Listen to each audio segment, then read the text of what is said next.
Phone करायचे, ते माझ्या विरोधात असायचे, म्हणजे येत नाही निवडून, ते तिकडे वर रिपोर्ट करायचे पास, हे येत नसते.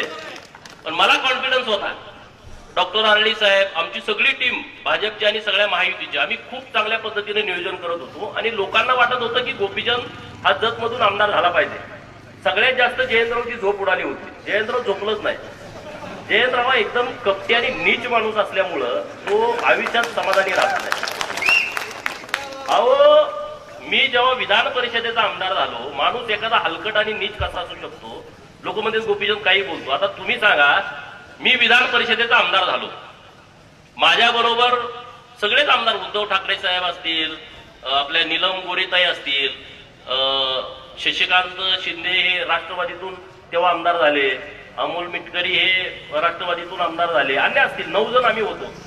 आणि तेव्हा कोरोनाचा काळ होता आणि उद्धव साहेबांनी शपथ घेतली तेव्हा ते आमदार नव्हते. आणि आमदार झाल्यानंतर 6 महिन्याच्या आतमध्ये, शपथ घेतल्यानंतर 6 महिन्याच्या आत आमदार व्हावं लागतंय. मग त्यांनी विनंती केली मोदी साहेबांना, कोरोनाचा काळ होता, सगळं लॉकडाऊन होतं, कोण कोणाला भेटत नव्हतं, बोलत नव्हतं. त्यांनी विनंती केली की आता माझं 6 महिने वेळ संपतीये आणि जर मी आमदार नाही झालो तर सरकार पडतंय. मोदी साहेब मोठ्या मनाचा माणूस, त्यांनी मान्यता दिली. आता आपल्याला वाटतं पडलंच पाहिजे, असंच झालंय म्हटल्यावरती आपल्याला वाटतं ना कार्यकर्ता म्हणून हे कशाला व्हायचं. पण त्यांनी विनंती मान्य केली आणि त्यांनी निवडणूक लावली. निवडणूक पूर्ण बिनविरोध, सगळ्यांचं ठरलं की निवडणूक बिनविरोध. आता आम्हाला निरोप आले, आम्ही गेलो तिकडं, अर्ज वगैरे सगळं भरणं झालं. गुप्त होतं ते, कुणालाच माहित नव्हतं कुणाचा अर्ज भरणार काय, टीव्हीवरती वेगळीच नावं होती. आणि जेव्हा छाननी होती तेव्हा प्रदेश कार्यालयामध्ये मी बसलो होतो. सगळे उमेदवार आम्ही सगळे प्रदेश कार्यालयामध्ये होतो. आम्ही काय तिकडे जायचा विषय नाही, पार्टीचे वकील होते. आणि माझा फोन सायलेंट. देवाभाऊंचे 4-5 मिस कॉल, चंद्रकांत दादांचे 4-5 मिस कॉल. परत मी मोबाईल घेतला तर एवढे मिस कॉल पडले. मी फोन लावला, अरे तू कुठं आहे? मी म्हटलं प्रदेश कार्यालयामध्ये आहे. अरे ताबडतोब जा म्हटले, तिथं तुझ्यावरती आक्षेप घेतलाय. आता म्हटलं माझ्यावर आक्षेप घेण्यासारखं काहीच नाही, आपल्याकडे काही प्रॉपर्टी नाही, इन्कम टॅक्स नाही, काही मानगड नाही. तोपर्यंत एका डीवायएसपीचा फोन आला की तिथून गृहमंत्री अनिल देसाईंचा फोन आलाय एसपी साहेबांना आणि त्यांनी तात्काळ तुमच्याविषयीची माहिती मागवलेली आहे. म्हणजे गुन्ह्याची दुसरं काय, आणि तुम्ही लपवलंय, खोटं आहे, ऍफिडेव्हिट चुकीचं घातलंय आणि अशी माहिती मागवली. मग मी तिथून गेलो विधान भवनामध्ये, काही 2 मिनिटाचं अंतर चालत गेलो आणि बघतोय तिथं तर छाननी सुरू झाली आणि ते 2 आमदार उठले राष्ट्रवादीचे. ते म्हणजे आमचा आक्षेप आहे, आमचा आक्षेप आहे.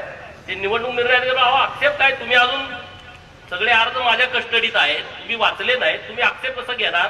तुम्ही अर्ज वाचा आणि मग आक्षेप घ्या. दुसऱ्यांदा बोलले, तिसऱ्यांदा बोलले, आक्षेप आहे.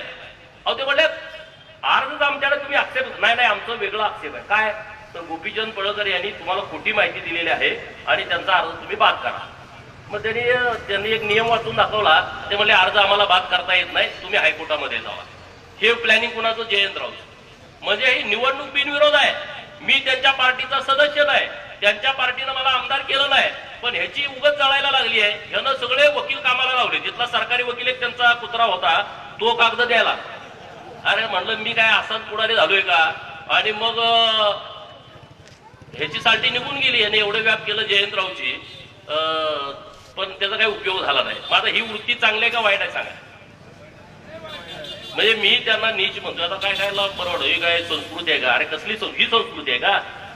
एक गरीबाचं पोरग विधान परिषदेचा आमदार होतोय, ते तुमच्या पक्षाचा सदस्य नाही, तुमच्या पार्टीमुळे होत नाही. माझा नेता मला आमदार करतोय आणि तुम्हाला त्याला बाद करा. आता तर मग कसं झालं सर बघा ना, जतमध्ये काय परिस्थिती झाली असेल. जतमध्ये त्यांनी एवढे प्रयत्न केले, पण त्यांचा उपयोग नाही, त्यांची ती क्षमता नाही. त्यांनी त्यांच्या पोरासाठी जत तालुका 1-2 वर्षापूर्वी चाचपणी केली. तुमच्या आलासर पेपरला पण बातम्या आल्या होत्या की जतमध्ये त्यांच्या पोराला उभा करायचंय, पण ते काही मेळ बसत नाही. लोकांचं त्यांच्या बाजूने लोकमत नाही. परत त्यांनी प्रयोग केला हातकणंगले लोकसभा, तिथं पण मेळ बसला नाही, सर्वेच येत नाही. ते सर्वेतले एकदम हुशार आहे, तुम्हाला माहिती आहे, लय हुशार आहे, ते कार्यक्रम करतोय, टप्प्यात आल्यावर कार्यक्रम करतोय. अरे आम्ही टप्प्यात आणून करतोय, टप्प्यात आल्यावर कोण पण कार्यक्रम करल, पण टप्प्यात आणून कार्यक्रम करतोय आम्ही. जयंतरावला माझा शब्द आहे, टप्प्यात आणून कार्यक्रम करणार. तुमच्या हिंमत असेल तुम्ही लढा लोकांच्यासाठी. आम्ही जसं लढलो अनेक वर्ष, तुम्ही लढा ना. तुम्ही कारखाने सोडून द्या. म्हणजे जतला बाहेरचा आमदार नको आहे. त्यांनी प्रचारामध्ये भाषण केलं, अरे बाहेरच्याला जतचा कारखाना कसा चालतोय तिथल्या सभासदांचा. जयंतरावला माझा आव्हान आहे, तो कारखाना सोडून द्या, तो सभासदांचा कारखाना आहे. आता एवढे वर्ष तुम्ही तिथं पैसे खाल्ले तिथं कारखान्याच्या माध्यमातून. महाकाली कारखाना ढापायचं कसं काय बघता, हा तुमचा तालुका आहे. आटपाडीचा कारखाना तो कशात घालायचा आहे, तो तुमचा तालुका आहे. अरे तुमचं गाव कासेगाव ते शिराळा मतदारसंघात आहे, तुम्ही इस्लामपुरात जाऊन उभा राहताय आणि तो माणूस जतमध्ये येऊन गोपीचंद बाहेर आलाय. ती जतची माणसं हुशार आहेत. जतच्या माणसांना सांगायला लागत नाही. झेडपीत जाऊन बघा, 10 सरपंच भेटले का 8 जतचेच असतात. मंत्रालयात जाऊन बघा, कुणी येत नाही, जतची पोरं तिथं भेटतात. कशाला आलाय, मंत्र्यानं माझं काम आहे. एवढे हुशार लोक आहेत ते, त्यांना कुठल्या बाजूनं वारं सुटलंय त्यांना माहित आहे, कुठं उपणायचं त्यांना कळतं आणि कुणाला घरी घालवायचं हे पण त्या लोकांना कळतं. एवढी शार्प लोक आहेत जतची. आणि त्यामुळं माझी जबाबदारी आहे, जतच्या लोकांनी मला ज्या विश्वासानं आमदार केलं ना, मी रात्रंदिवस जत शिवाय माझ्या डोक्यात विषय नाही. आणि डॉक्टर आडी साहेब साक्षीदार आहेत, बरोबर.